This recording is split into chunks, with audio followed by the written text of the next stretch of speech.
Hi everyone, welcome to Homeschooling SAT Prep channel. Today we are going to start part 4 of average chapter in which we are going to study margin of error and confidence interval for SAT examination. In part 1, 2 and 3 we have already covered average, mean median mode, frequency table, and in the next part, in part 5, we are going to cover standard deviation. In this part 4 video, we are going to have 8 questions, and at the end of this video, I'll give you 4 practice questions which you can solve by yourself and give your answer in the comment section below. If you want to seriously prepare for SAT examination, you can check out various courses on homeschooling app and website starting at a very affordable price. All the links are provided in the description below. Now let's move on to the basics of margin of error and confidence interval. Before we know what is confidence interval and margin of error, we need to understand what is target population, study population, and study sample. Let's say there is a city X with a population of 100,000 people. They are going for mayor election, and two candidates, candidate A and candidate B, are standing in the election. So the whole city, it has a population of 100,000, so the whole city will be considered as the target population. Out of 100,000 people, few of them were not interested in politics. Some of them are lazy. Some of them don't didn't went to vote because of some other work. So out of 100,000 people, only 70,000 people came to vote at the polling station. So those people who have come to the polling station to vote are called as study population. And on the polling booths, various news agencies and other institutes would be there who would be asking people at whom they have voted for.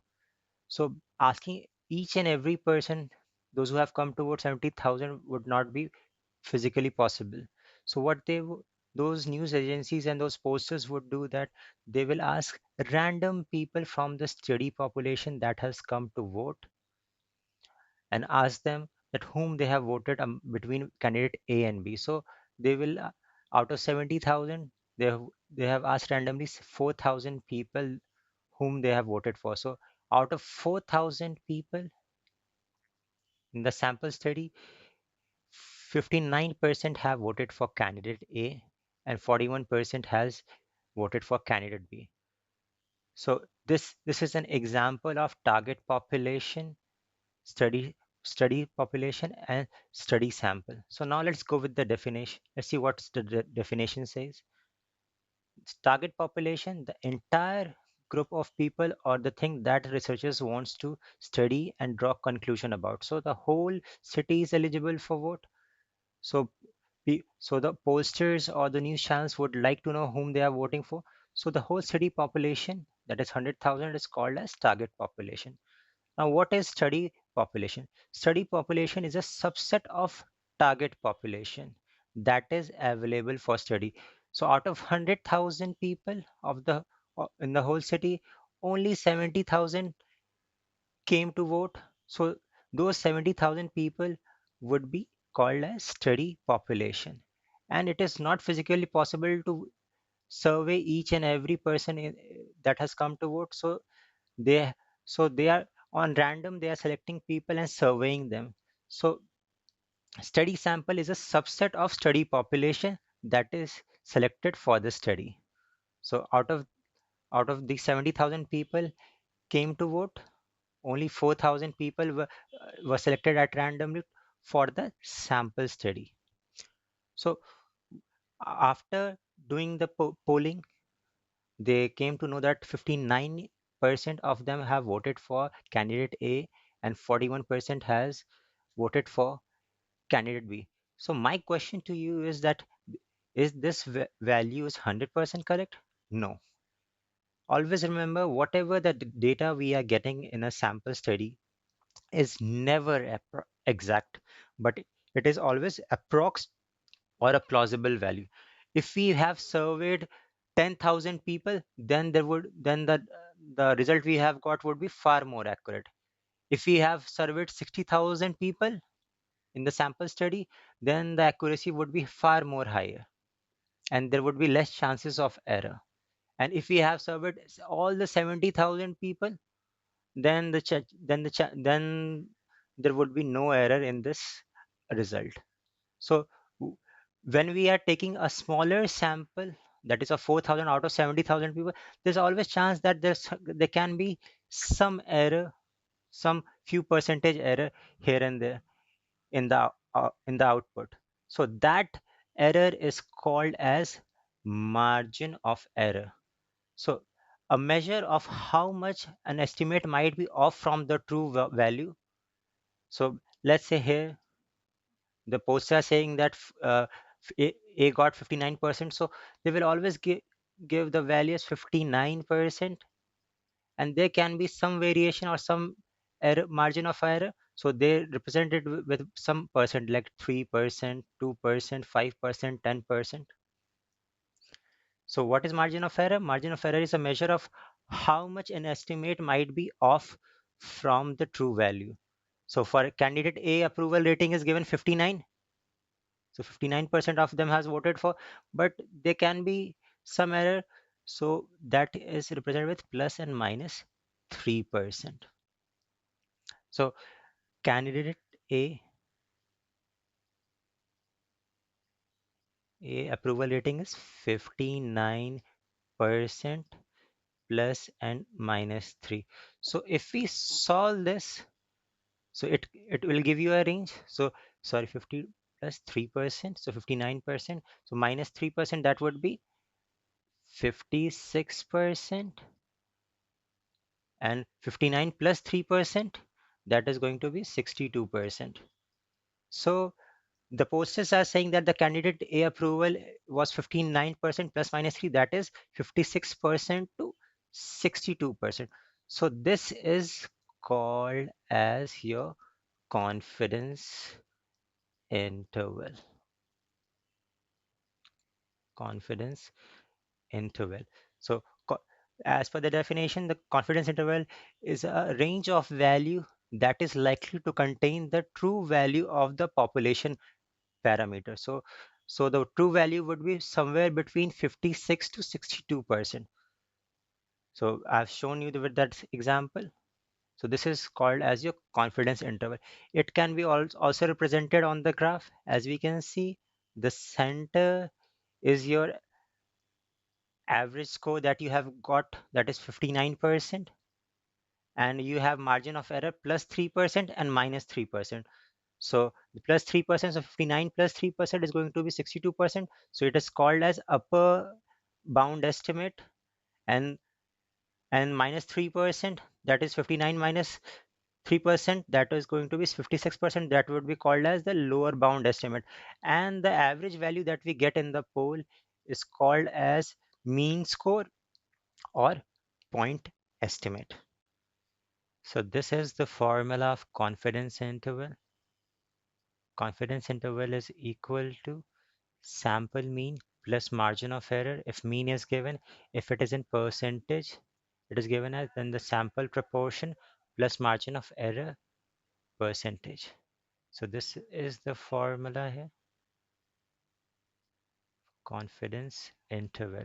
As we have seen example here, that 59% of people have voted for candidate A, and with a margin of error of plus and minus 3%. So what is the confidence interval here? So 59 plus minus 3, that is sample mean, that is 59, sorry, sample proportion, that is 59%, plus and minus margin of error percentage, that is 3%. So that could be written as 59 percentage plus minus 3%, that can be written as 56 percentage to 62 percentage. That is our confidence interval. Now let's move on to the questions now. The question number 1 says that in Christchurch School, grade 10, 7 students are randomly selected, and the 7 students are randomly selected, and their average height is calculated to be 165 centimeter. If margin of error Margin of error for the average height of the entire class is 5 centimeter. So what is the reasonable value for the average height of entire class? So let's say we have a huge class of grade 10. There are a lot of students there.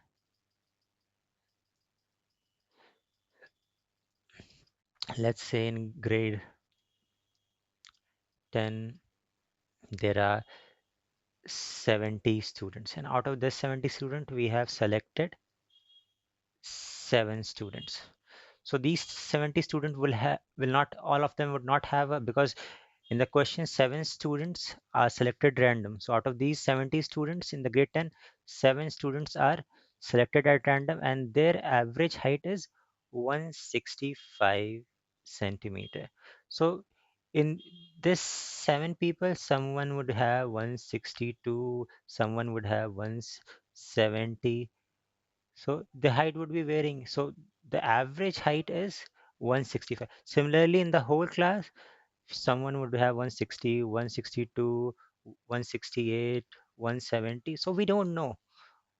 But in the sample size, in a smaller sample of 7 students, the average height was 165 centimeter, and the margin of error. I'm writing margin of error as MOE. Margin of error is 5 centimeter, and our sample mean is 165 centimeters. So what is, so in the question we have to find what is the reasonable value. So whenever we have to find the reasonable value, that means we have to find confidence interval. So confidence interval, as we have read in the basics, confidence interval is equal to sample mean plus margin of error. So mean and average are same thing. So so sample mean, sample mean or that is 165 centimeter plus and minus margin of error, that is 5 centimeters. So 165 plus minus 5 centimeter. So 165 minus 5, that is 162. 165 plus 5 centimeter, that is 170 centimeter. So this is our confidence interval. The average height of the entire class should be somewhere between 160 to 170 centimeter. So we will find what which value will lie within this confidence interval. So 175, no, 161. So 161 is between 160 to 170 centimeters. So this is correct. 171, no. 158, no. So option B is your correct answer. So whenever we have to find the reasonable value, we will have to first find the confidence interval range, and whatever if whatever the value that is coming in that range would be that is 161 will be considered as a reasonable value. Now in question number 2, a soda company sells can of soda. Now one more thing that I want to ask here. So as we have read in the basics, that target population, study population, sample population. So here, your these 7 people will be called as study sample. The grade 10 would be called as study population, and the whole Christ Church school would be called as targeted population. Now let's move on to the next question now. Question number 2, it says that a soda company sells cans of soda. A random sample of 10 cans of soda from that cans contain 0.52 liters. So this is our average mean of sample study of 10 cans, and the estimate has a margin of error of 0.09 liters. Which of the following is the reasonable claim? So whenever we have to find reasonable value or reasonable claim, that means we have to find what is confidence interval. So as we, let's say we have a huge lot of soda. Some soda can be small as 100 ml, and some can be as big as 1 liter can or 2 liter bottles, 2 liter bottle. So out of let's say 100,000 cans, which contains of small as well as large cans, only 10 have we have taken out 10 as a sample, and their average was 0.52 liters, and the margin of error was 0.09 liters. So we have to find what is the reasonable claim. So as we know, confidence interval interval is equal to sample mean plus minus margin of error. So the sample of 10 can has an average of 0.52 liters. So 0.52 liters plus my margin of error is 0.09. So it can be written as 0.43. So 0.52 minus 0.09, that is 0.43, to 0.52 plus 0.09, that is 0.61. So confidence interval is between 0.43 liters to 0.61 liters. So now as we go through the option, the company always filled can with between 0.43 to 0.61 liters of soda. So a lot of students will what they are going to do is they are going to choose this option number A, but it is incorrect because this is a trap for you. As we have read in the basics, whatever the value we are finding is never exact. It is always an approx or plausible value. So here, as we can see that a company always fill. This means it is an exact or 100% affirmative statement. This is a 100% affirmative statement. So as we have read in the basics, it is never, as we have read, it is never exact, but it is always approx or plausible value or likely value. So as we can see in option D, it is written it is plausible, or instead of that it was likely or approximately, or approx is given.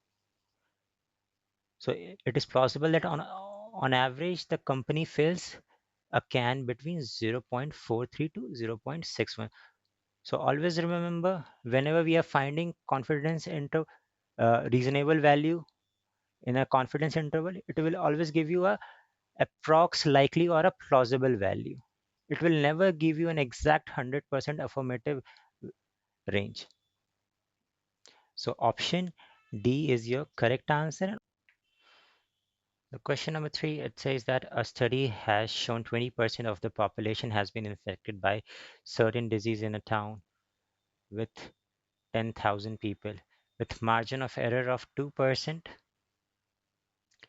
If if X is the actual number of people who were infected, which of the following is the most plausible value?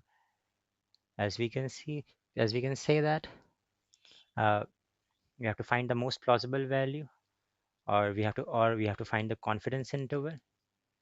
So confidence interval, and things are given here in percentage terms. So we are going to use this formula. So confidence interval is equal to sample proportion, that is 20% plus margin of error percentage. So is equal to sample proportion plus and minus margin of error.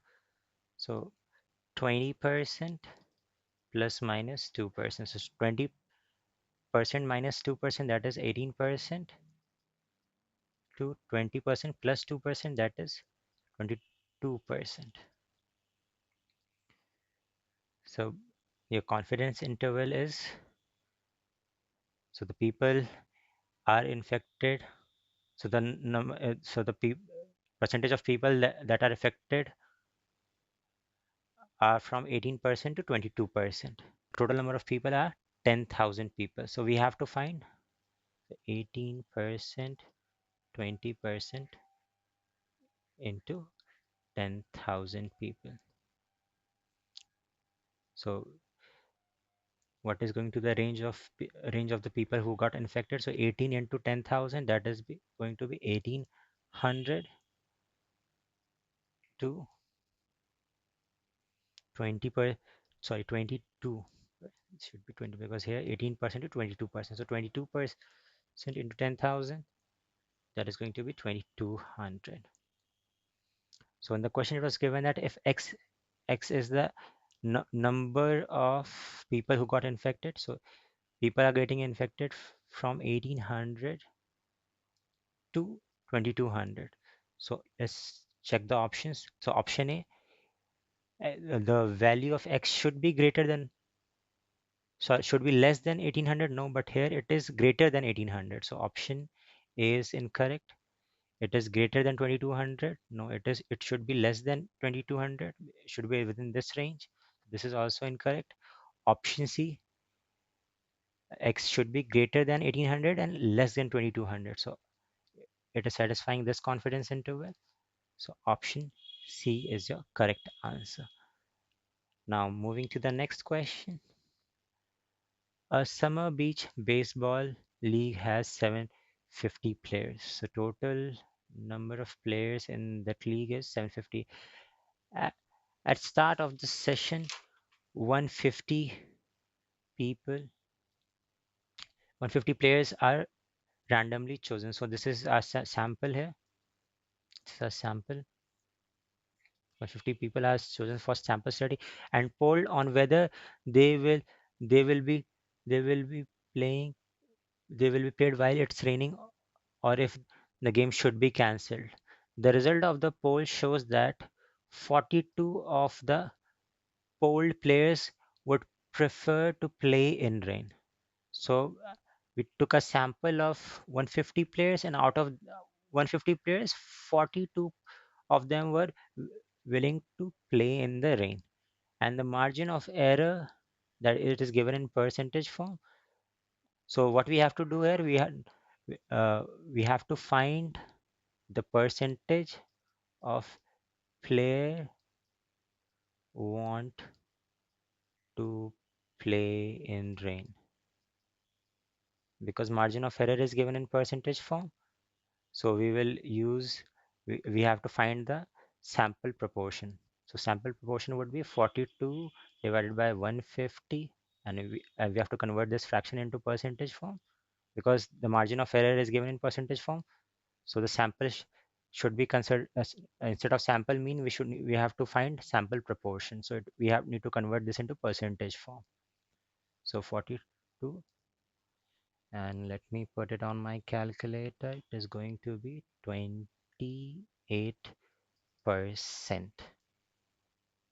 So 28%. So this is our confidence proportion. So confidence, sorry, no. This is our mean proportion. Mean proportion that is the percentage of player wants to play in the range. So we have to find what is our confidence interval. Confidence interval is what? Mean proportion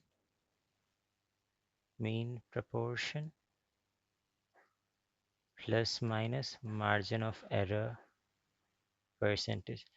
See, because the margin of error was in percentage term or in proportion term, that's why we have to convert the data of mean value into proportion term. So that is 28% plus minus 4%. So that is equal to 28 minus 4%, that is 24%, to 28 plus 4, that is going to be 32%. So 24%, 32%.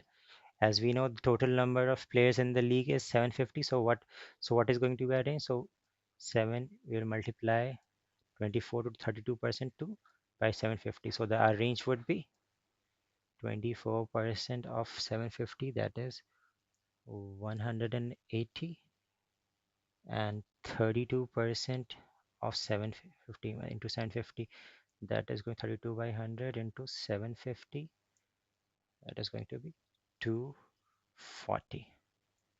So from this, so what in the question it was asked, what is the range of players in the entire league that would expect to prefer to play baseball in the rain rather than canceling the game? So the prefer range of players is 180 to 240 players want to play in the rain. So option C is your correct answer. So this is one method to solve this question. There's one more trick to solve it. Since 28% of the poll players, as we have already found that 28% of the poll players wanted to play in the rain. So what is 28% of total number of players? That is 750. So that is 28 by 100 into 750. So that is 210. So 210 players are the poll players who wanted to play in the rain. So 210 is coming in which range? Option C. This range, because 210 comes between 180 to 240. So option C is correct. So you can solve by both the methods, either this one or this one. Now we are going to study about the relationship between sample size and margin of error, and data quality and margin of error.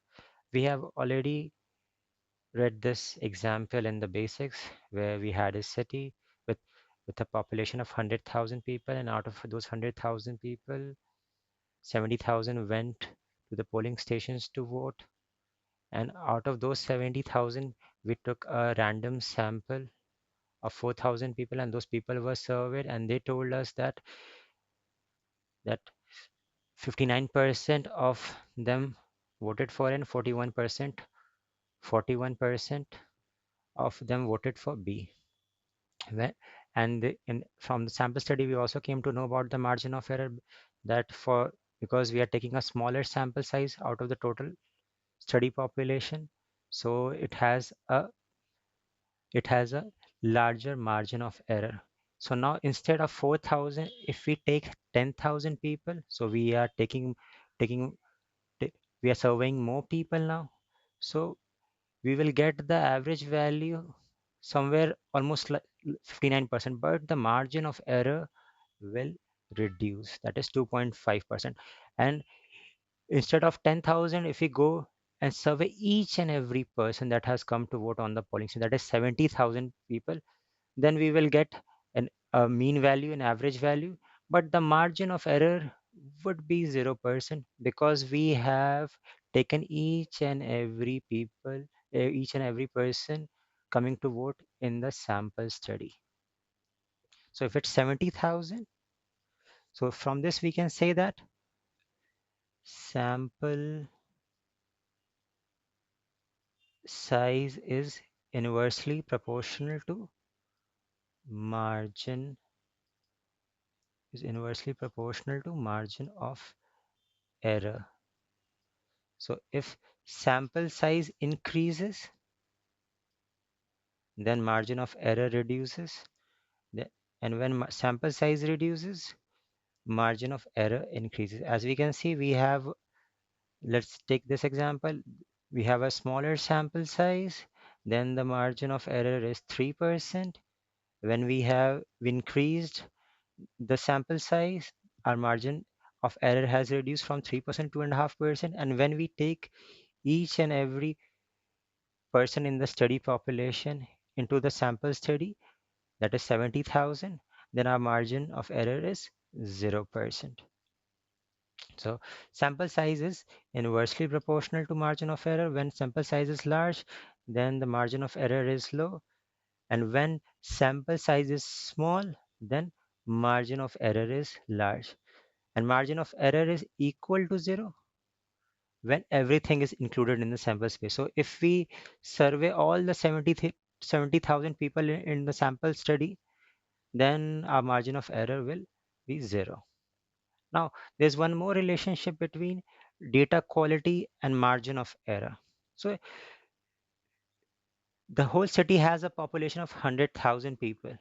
And this is our study population, that is 70,000, those who have gone to the polling station to vote. So if instead of going to the polling station, if we go to the people houses, many of them in the house would not be going to the polling station because on the voting day. So whatever the data, if we go uh, from we are getting from the whole city, when we go to the houses of the people, the data quality would be low. Data quality would be low. But if we go to the polling station where 70,000 people are going to vote, the data quality will be high because all of them, those who have come to the polling station, they will vote. But if we go to the people houses across the city, uh, some of them might not come to the polling station on the voting day. So always remember, we need to improve the data quality to reduce the margin of error. So if we always look into the study population, that means it has a high data quality. That means it has low margin of error. Margin of error is low. But here we are considering the whole. We are going to the houses of the people, so few of them might not come to vote on the election day. So the margin of error will reduce. So we should always focus on the data quality, from where we can get the best possible data. Now, let's move on to the questions now. The question number 5 says that, so this is the other type of question, sample size and margin of error. So a researcher at Norway wants to estimate the average time it takes their AI to solve a high school math problem.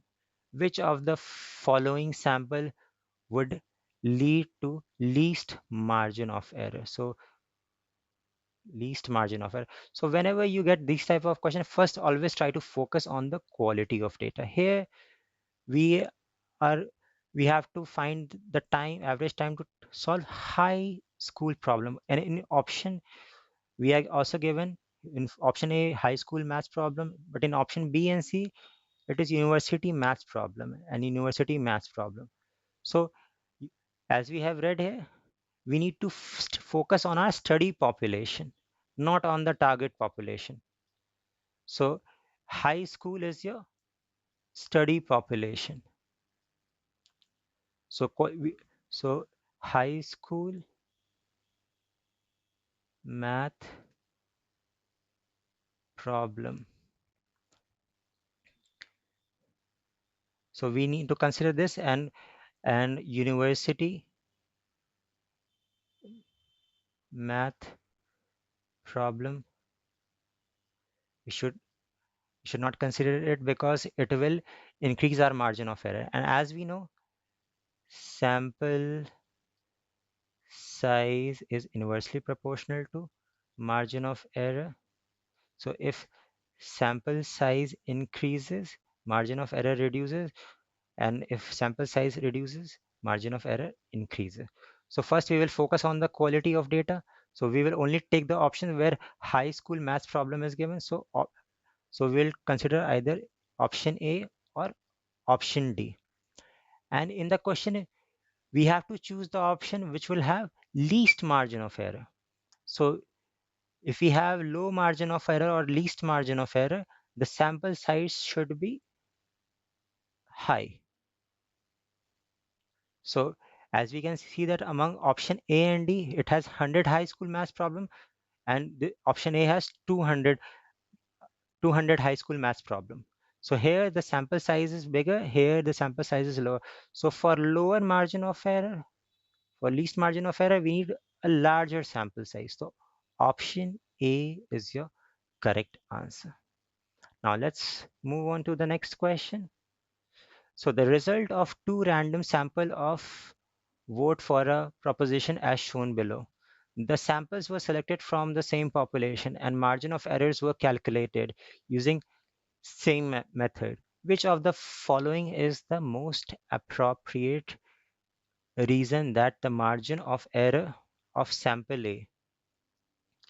So margin of error of sample A is greater. So this margin of error of sample A is greater and this one is smaller. So sample B margin of error is smaller.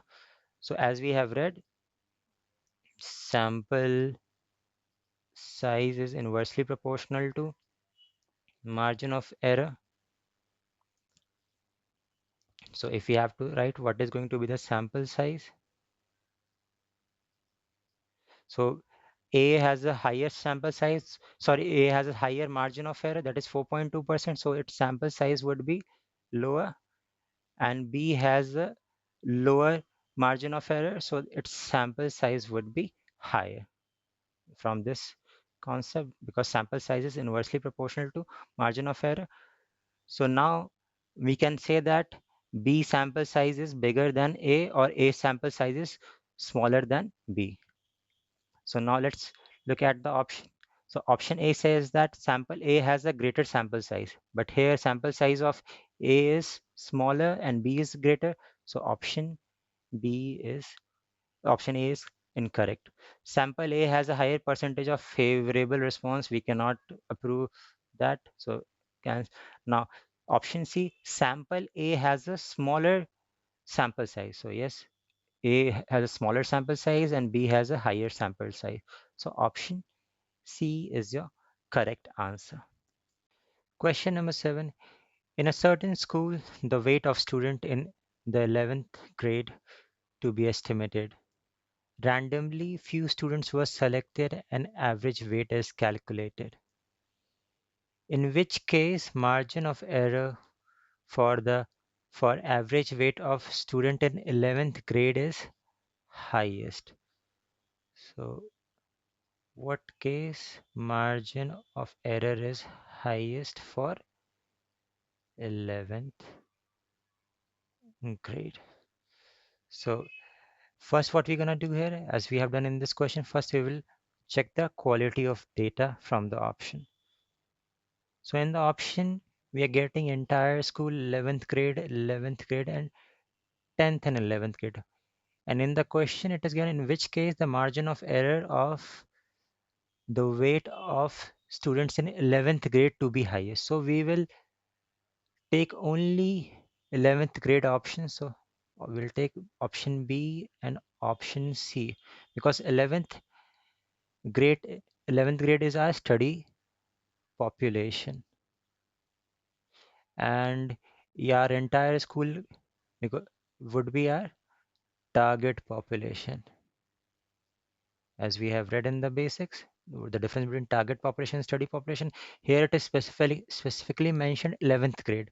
So our study population will take the population 11th grade as an, so we will consider these two options. So data quality 11th grade. But now what is the relationship between size sample size and margin of error? As we know, sample size is inversely proportional to margin of error. So sample So in the question, it is said that in which case the margin of error to be for the average weight of students in 11th grade to be highest. So if margin of error is high, then the sample size will be smaller or lower. So let's say as from data quality, we will take the option which has only 11th grade. And here we are taking sample from 40 students and 100 students. So as we know, if margin of error is to be highest, then the sample size need to be smallest. So here the samples 40 student is a smaller sample size. So option B is your correct answer and option C is not your correct answer. Now let's move to the next question. Till now we have got the question where we margin of error and sample mean was given, and we have to find the confidence interval with lower and upper estimate. But sometime you will get a question where you will get the lower and upper estimate. So let's see what the question is saying. The question is saying that the researchers found that the mean digital score was plausibly between digital SAT score was between 910 and 1100. What is the sample mean or point estimate and margin of error? So here we have to do because normally we get in the question we will get what is the sample mean and margin of error, and we have to find what is the confidence interval and what is the lower and upper estimate. So but here we have to do the reverse. Here upper and lower estimate is given, that is 980, and the upper estimate is 1100. When we have to find what is this sample mean and what is the margin of error on both the sides. So we have a formula for that. You need to remember this formula. So point estimate or sample mean, both the thing means the same thing. That is this point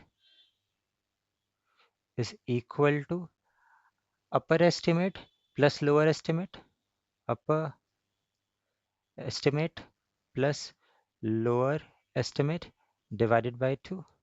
And if we have to find the margin of error, so margin of error,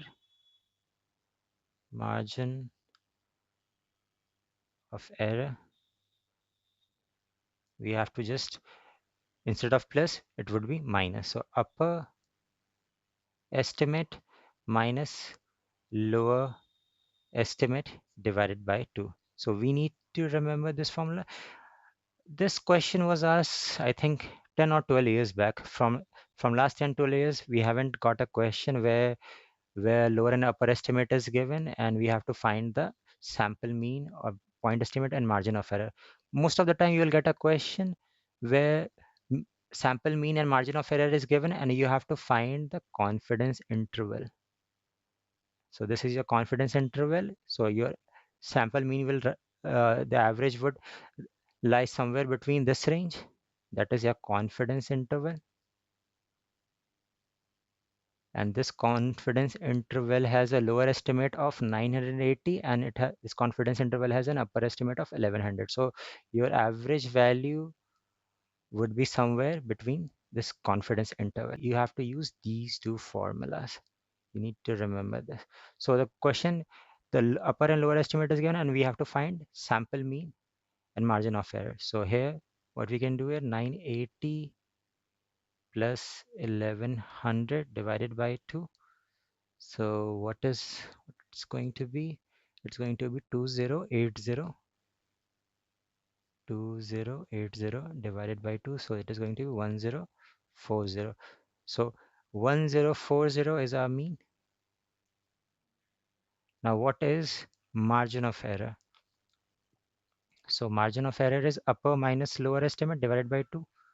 So 1100 minus lower is 980 divided by 2.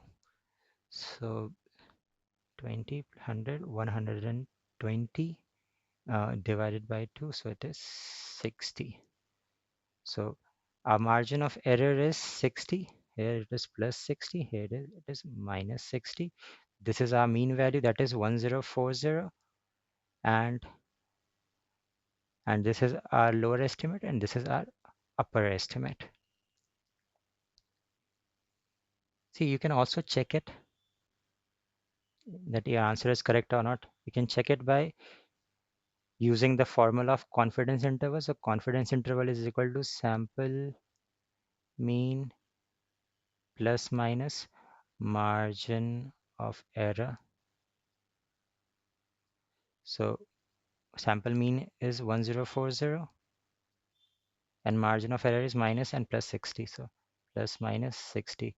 So that is minus 60, that would be 980 plus 60, 1040 plus 60, that would be 1100. So we are getting the same value here that is given in the question. So this is the end of the video. Now these are 4 practice questions on the topic which I have taught you recently in this video. Do solve these questions to test yourself and write down the answer in the comment section. Students who will answer all the questions correctly, their answers will get pinned in the comment section by me. Do not forget to watch part 5, that is standard deviation. If you like the way I teach and want to buy a comprehensive course for SAT examination at a very affordable price, you can check out our homeschooling app and website. All the links are provided in the description below. One more thing, don't forget to like, share, and subscribe to this channel so you can get updates of upcoming free videos that I'm going to upload on YouTube in future. Thank you very much, and may God bless you.